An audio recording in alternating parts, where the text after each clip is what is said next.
All right, so today's class is going to be on Jesus and prayer. I'm going to take a look at events in Jesus' life, where he used prayer, the importance of prayer, obviously, in his relationship with his Father, encouraging different places that he prayed, different prayers that he prayed, and then probably right around, and Sharon's not here to enjoy this, that's unfortunate, probably right around 10 o'clock, I have like a 10-minute little video, which is pretty good, where an archaeologist goes and kind of looks at different types of foods that Israel ate up in there. Looks at like different cattle and stuff like that, because the cattle that we have today is not the cattle that they had in the ancient world. It was smaller cattle, and they're almost going extinct, by the way, and they'll get into that. Like they're going to make a recipe too, and they're going to eat the recipe from the ancient world. It's pretty cool. It's 10 minutes. So yeah. All right, so let's get into it. Obviously, Jesus was a Jewish person. He grew up under the law. He knew the law inside out. He most likely memorized all of the law. Also probably memorized all of the 150 Psalms as well. He committed them to memory. We know that under extreme pressure and stress, I'll give you an example. When he was in the wilderness, right, being tempted of the devil, what did he turn to? He turned to the words of his Father for strength and for encouragement, for stability. He turned back to that foundation. All right, there's obviously a lesson in that for us as well. But he knew all of the traditions. He knew all of the rituals. We know that when he was 12 years old, he had an incredible interest in the things of the temple and the things of God. And, he was 3 days without his parents. That story, Joseph and Mary are beside themselves, and Jesus is in the temple, You wonder where Jesus slept during this time. Was he sleeping someplace near the temple? Was he inside of a chamber or something like that with other people? Because these... the back and forth with the doctors of the law didn't happen outside. It happened inside someplace in the temple complex. So these are just questions I think about. What did he eat during this time? He's just so focused even at 12 years old on the things of God. Oh, it's day 2. I'm going to go back and, talk to the doctors of the law again. So it just wasn't a few hours. He spent 3 days there, and to the point where, it's almost like he forgot about Joseph and Mary and the fact that he should have been with them. But anyways, it just shows you, his mindset. And so he would have known all of the major prayers, particularly, from Deuteronomy, the 6th chapter. Hear, O Israel, the Lord is our God. The Lord is one. You shall love the Lord your God with all your heart, with all your soul, and with all your might. And we know that Jesus took that to heart because they asked him, what is the greatest commandment of all? And he immediately said what? Hear, O Israel, the Lord our God is one Lord. And so that's called the Shema. That is like the most important prayer, I guess, in Judaism, is the statement of oneness, the oneness of God. There are no other gods besides me. And he would have prayed this, and he would have prayed other prayers as well. And so that's, the Son of God praying at the temple. The Son of God teaching at the temple as well, debating and talking to the doctors of the law at that time. I think it's a very, very powerful image. So there are other Jewish prayers that Jesus would have known as well. For instance, blessed are you, Lord our God, King of the universe, who brings forth bread from the earth. Okay, so that's interesting because when Jesus tells us how to pray, right, with the Lord's Prayer, does he mention daily bread? Yeah, he does. And so this is directly from one of the major prayers of Judaism. Who brings forth bread from the earth. Give us this day our daily bread. Okay? It's right from Judaism. Blessed are you, Lord our God, King of the universe, who has sanctified us with his commandments and commanded us to hear the sound of the shofar.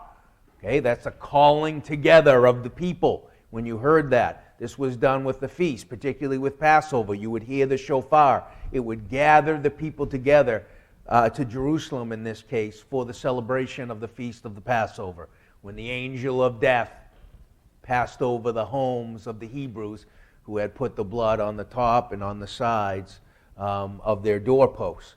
Number 3, blessed are you, Lord our God, King of the universe, who performed miracles for our ancestors in those days at this time. These are just snippets of those, right, of these prayers. But anyways, again, it is a recognition of God being the God of the universe who saved the ancestors from destruction. And again, this shows a connection. These types of prayers, they're obviously prayers to God. But on a human level, the person saying the prayer, he's connecting himself to the past.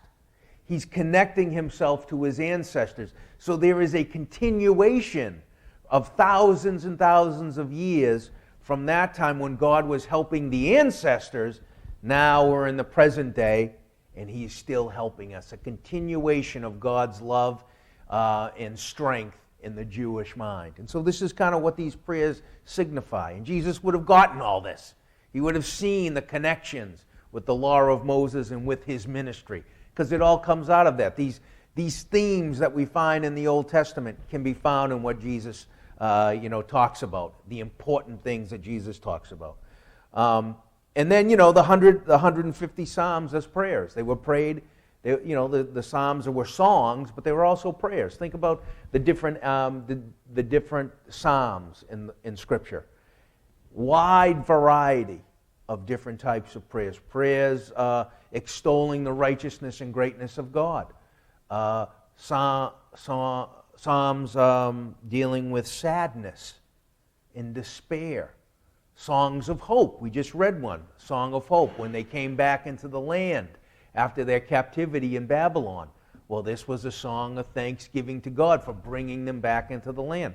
There's other psalms in here that question God. Where are you, God? Do you not hear me, God? I'll give you an example. Psalm 44.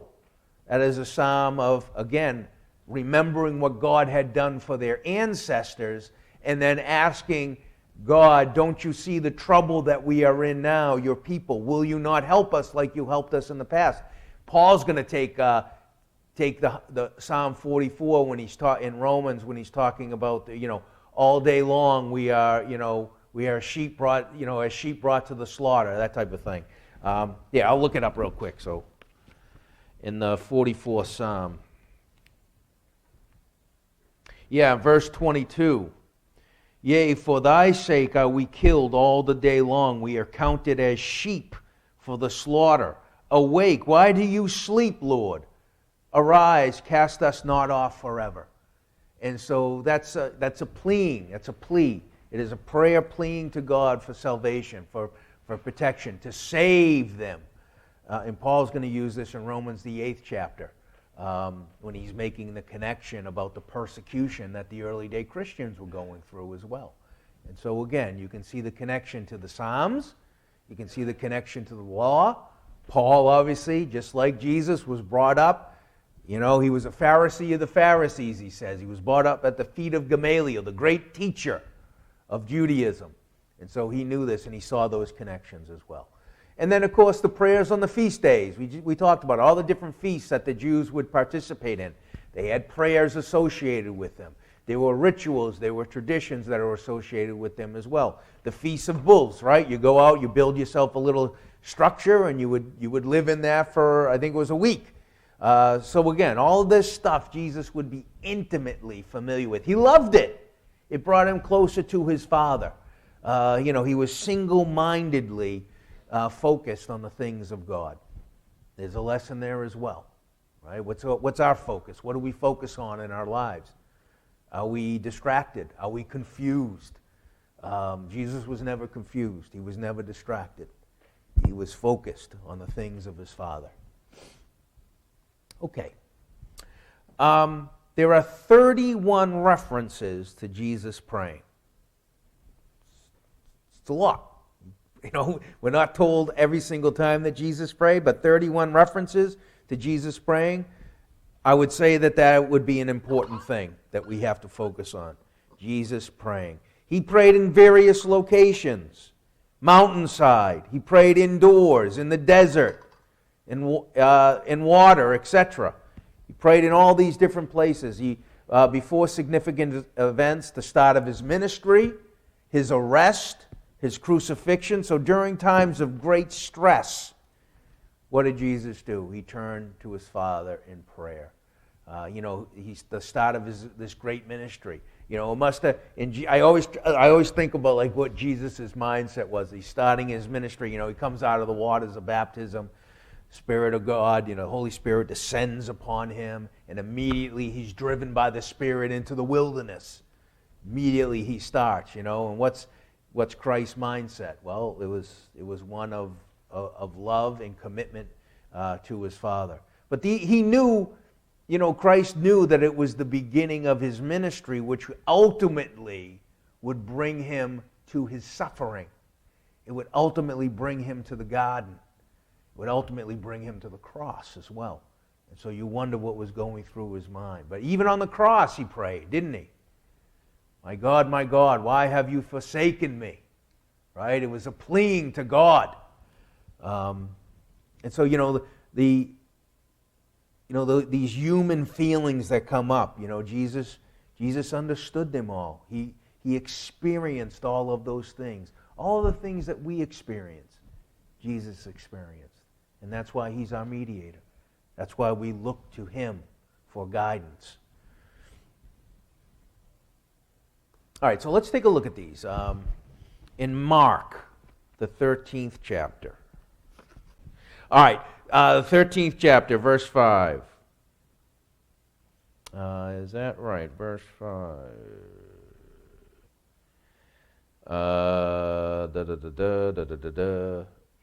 Forget that one, that is wrong. Luke 5. What I was thinking there. All right, Luke 5, verse 16. So this is after, he's in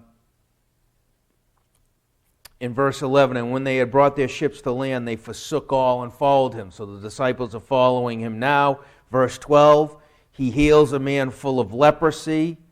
And people are, verse 15, but so much the more went there a fame abroad of him, and great multitudes came together to hear and to be heard by him, to be healed by him of their infirmity. So people are coming. He's obviously, he's preaching this gospel that it was, people marveled at his words, we're told. But also he has this ability to heal infirmities. Just think about that. In the ancient world, you had someone that could take away, the negative health that you're dealing with. Whatever infirmity it was, the touch of Jesus, and they're desperate, and so they come to Christ. But this is physically and spiritually and mentally exhausting, I would imagine, for Jesus. Just think about even people that like to be around people. Okay, they're outgoing, that type of thing. You need a break, right? You need some time away for yourself. We call it, like recharging the batteries or whatever it is today, but refocusing yourself. Jesus had to take some time for himself as well. Verse 16, and he withdrew himself into the wilderness and prayed. Right? So it was solitary. Jesus wasn't the type of guy just to be by himself. There's an interesting difference between John the Baptist, right, who was in the wilderness. He was more of a solitary figure. He would come out of the wilderness to preach and to also baptize.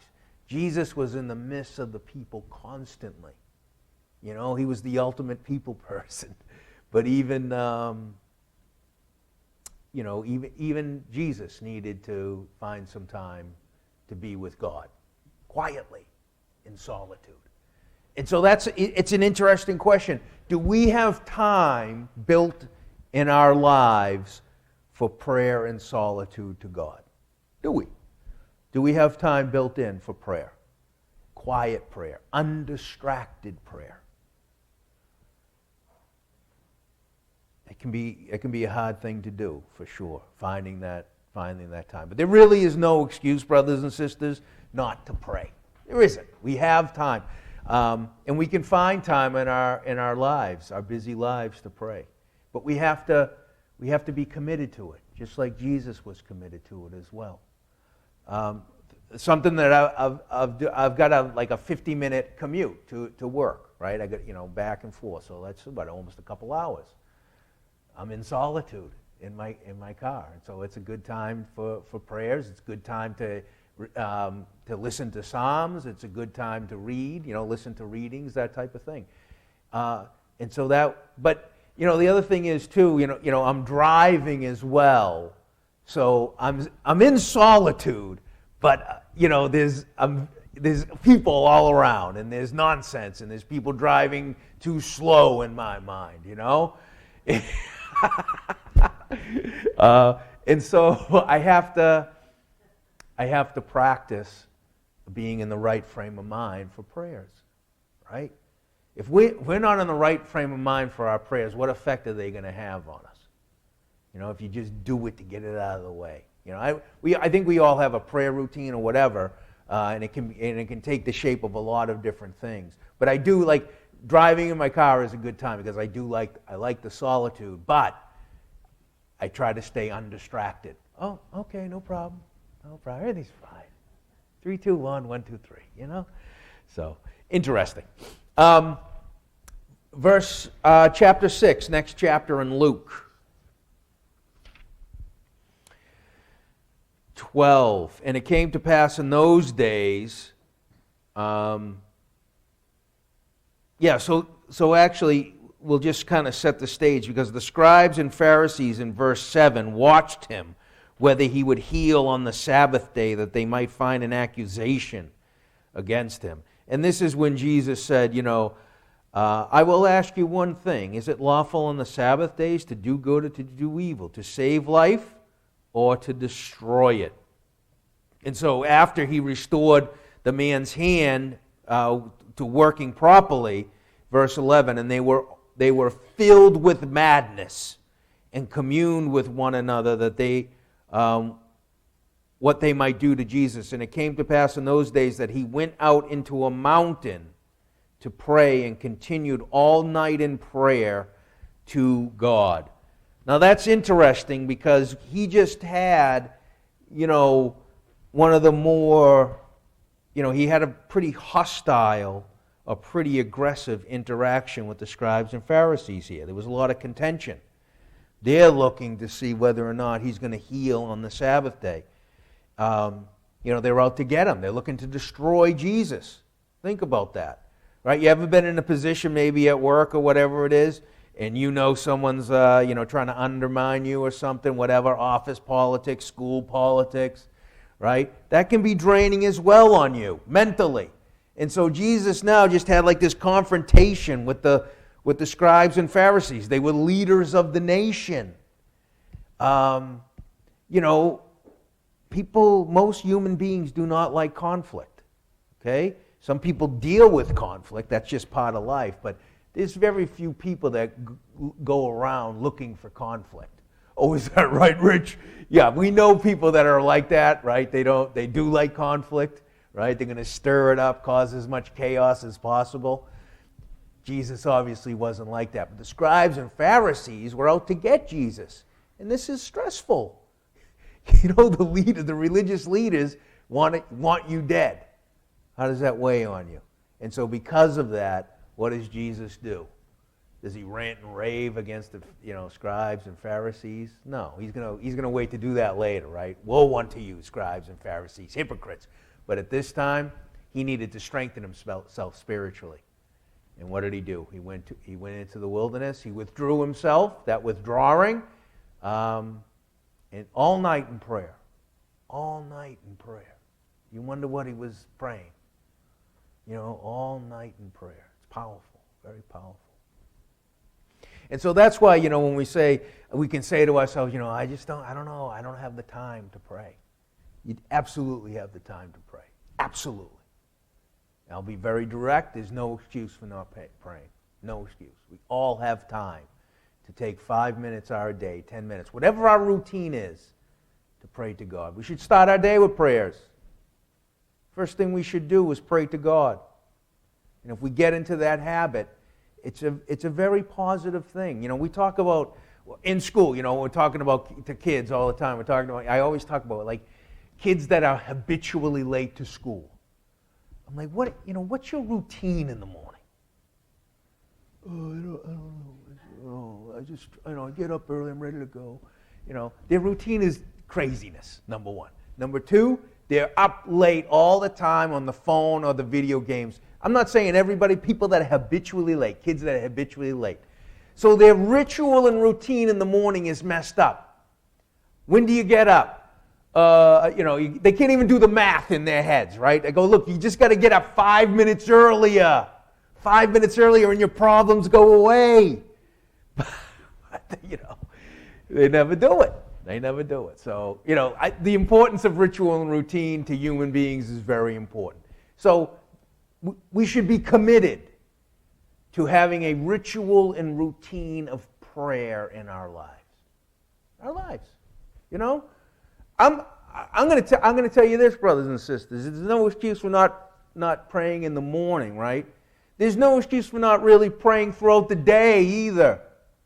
We don't have an excuse for it. We can pray in our heads all the time, small little prayers, thinking about God, committing to memory certain verses that strengthen us. That's a prayer, praying to God. Like one little thing, I'll just share this. When I'm doing like a wrestling, I'm doing like I'm refereeing, I'm officiating, and I know it's going to be a big match, and the spotlight is literally on you. With these big matches, I don't know if you've ever seen it. They drop the spotlight down on the mat, and they shut off most of the lights, so everything is you're literally in the spotlight. And I like to, before it starts, I say a little prayer to myself. May the words of my mouth and the meditation of my heart be acceptable unto you, O God, my strength and my Savior. So, and boom, just stuff like that. It's just little things that you've committed to memory, little psalms, prayers that people have been saying to God for thousands of years. Thousands of years.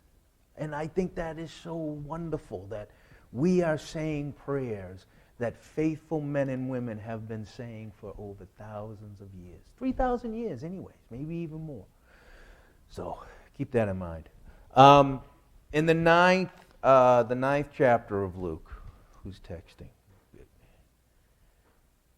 Oh, thank you, Brother Jim. Mark 1:35. Let's go to it.